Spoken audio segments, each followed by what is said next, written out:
दोस्तों, दुनिया का सबसे बड़ा लोकतंत्र है हमारा देश भारत, जहां जनता खुद अपने नुमाइंदे चुनती है।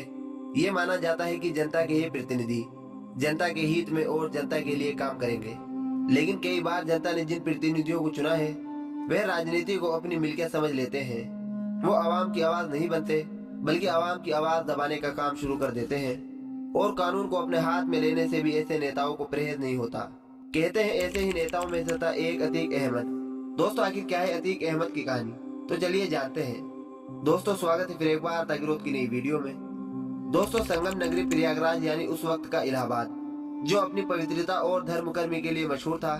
लेकिन धर्म कर्म से अलग भी इलाहाबाद में एक अलग दुनिया बसती थी, और ये दुनिया थी अपराध की।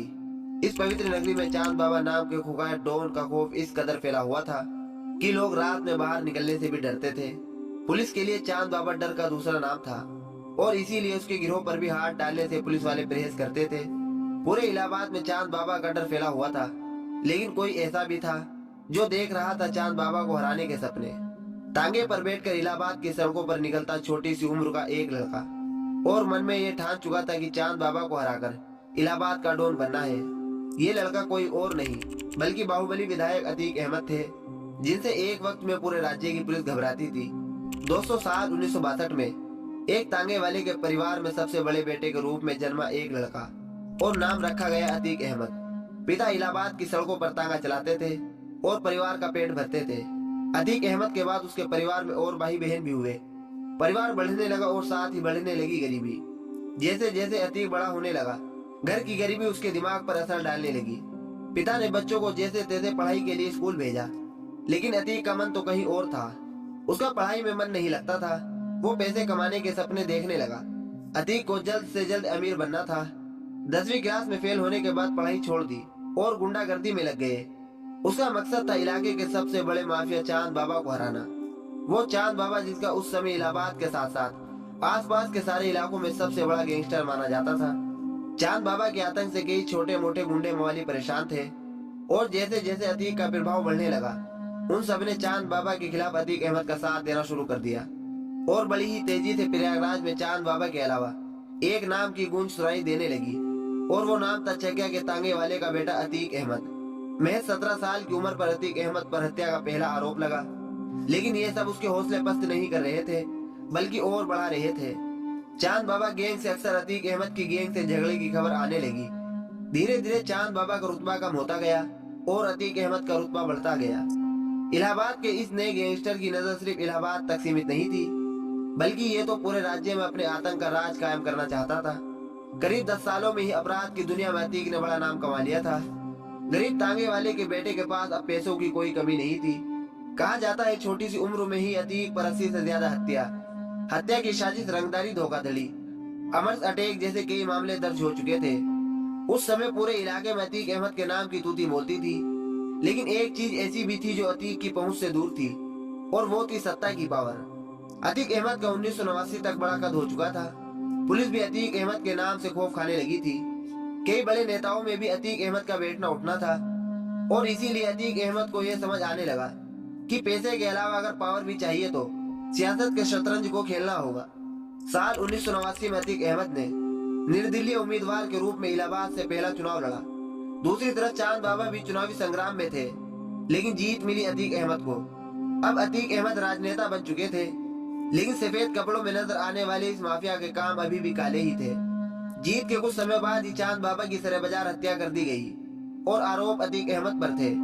लेकिन इस सबके बावजूद अतीक अहमद की ताकत बढ़ती जा रही थी। अतीक अहमद ने पहले 3 बार निर्दलीय चुनाव लड़कर जीत हासिल की। उसके बाद साल 1996 में समाजवादी पार्टी ने उन्हें टिकट दी, और अतीक अहमद समाजवादी पार्टी के विधायक बने। सफेद कपड़ों में अतीक अहमद की शान ही अलग थी। एक तरफ राजनेता का खेल चल रहा था, वहीं दूसरी तरफ उन पर पट्टा रंगदारी और भू माफिया का कारोबार फैलाने के आरोप बढ़ते जा रहे थे।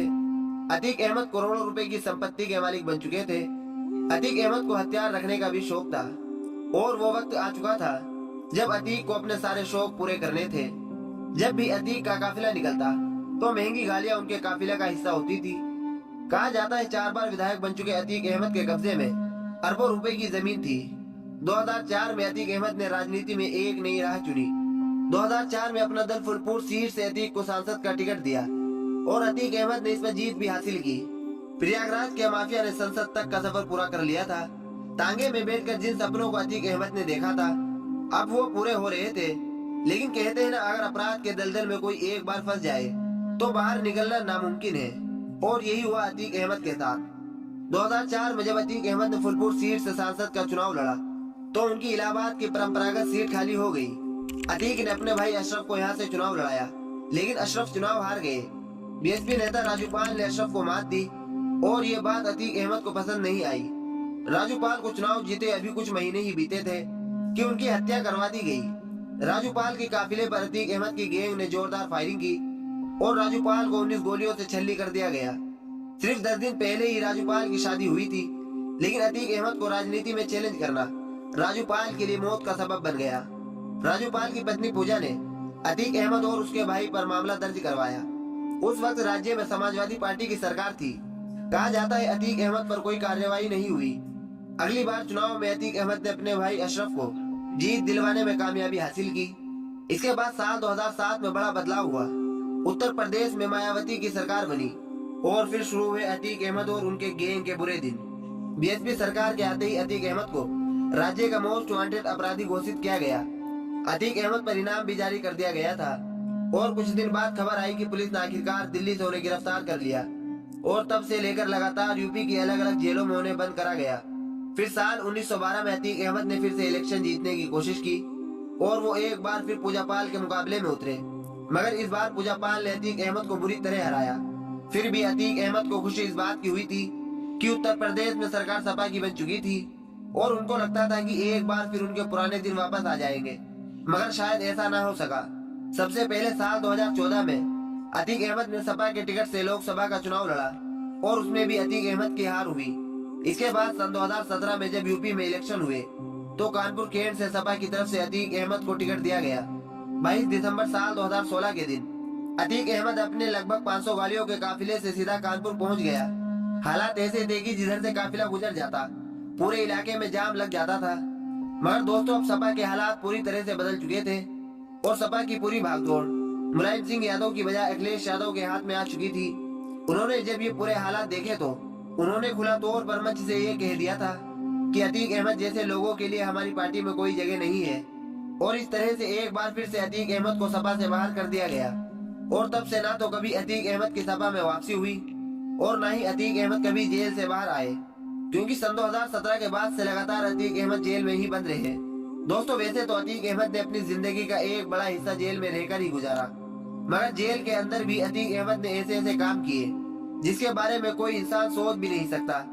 लेकिन नोटिस करने वाली बात तो ये है कि जिस तरह साल 2004 में राजू पाल के मर्डर केस ने अतीक अहमद के पूरे राजनीतिक करियर को पलट कर रख दिया था, बिल्कुल इस तरह से ही इस केस से जुड़े साल 2023 के एक मर्डर ने अतीक अहमद की पूरी जिंदगी को भी पलट कर रख दिया।